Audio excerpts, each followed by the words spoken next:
Dinala ko nga pala sila Dada at saka etong kapatid ni Dada mga mari dito sa may Intramuros. Gawa ng first time nga lang din pala nila dito. At tingnan nyo naman eto si Joy Joy mga mari. Talaga namang sobrang na-curious siya dito. Gantong-ganto din talaga ako mga mari nung first time kong pumunta dito. As in sobrang na-curious ako dito sa mga bagay-bagay. Akala ko nung una mas maraming tao doon sa may bungad. Yun pala mas marami pa palang tao dito sa loob. Tingnan nyo naman mga mari. Eto talagang pinaka-perfect spot para mag-picture-picture dito. Lalong-lalo na yung mga turista. Perfect talaga dito mga mari at sobrang ganda.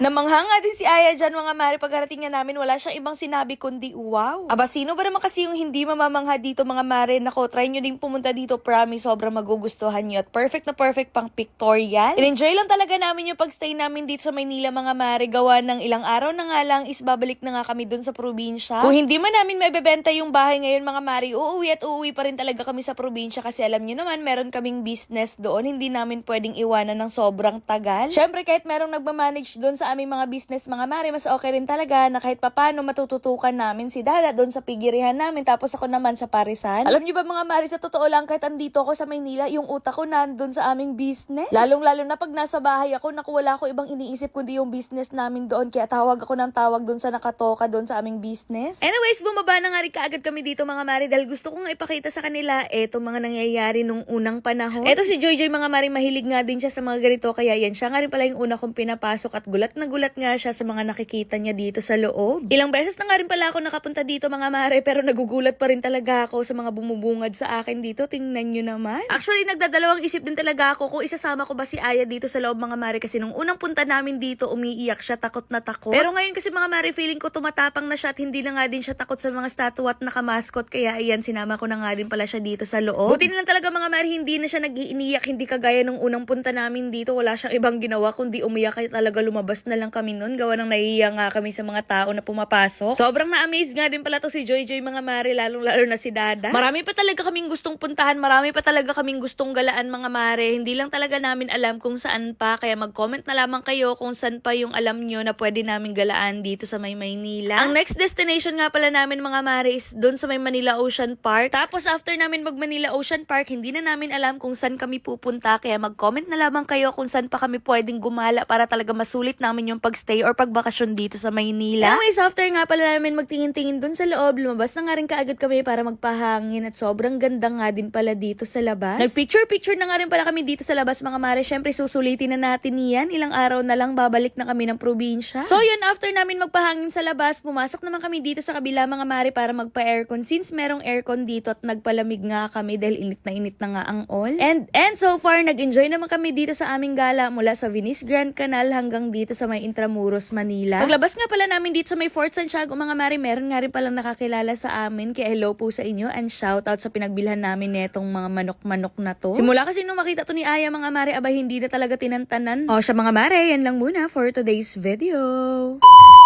Oops! Huwag nyo na muna skip itong video na to dahil sa video nga na to, tuturuan ko kayo kung paano manalo at maglaro dito sa may Apaldo. So dito sa may Apaldo guys, napakaraming yung nga palang games na pwedeng pagpilian.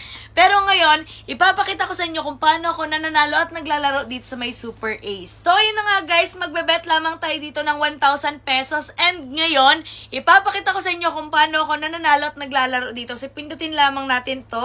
And then mag-i-start na siya. Tingnan natin kung mananalo tayo ngayon. Ayan, let's go. 600! Ayan, nanalo tayong 600 pesos. 1-2! Nanalo ulit tayo, guys. 600 at 1-2. O, diba? Napakadali lang talaga manalo. Ay, 100! Napakadali lang talaga manalo at maglaro dito, guys. Ayan, nanalo tayong 100 pesos. 600 ulit! O, diba? Ay, 500! O, diba? Ganun lang talaga kadaling manalo at maglaro dito sa may Apaldo, guys. Kaya kung ako sa inyo, i-click nyo na yung link na nasa comment section at mag-register na rin kayo.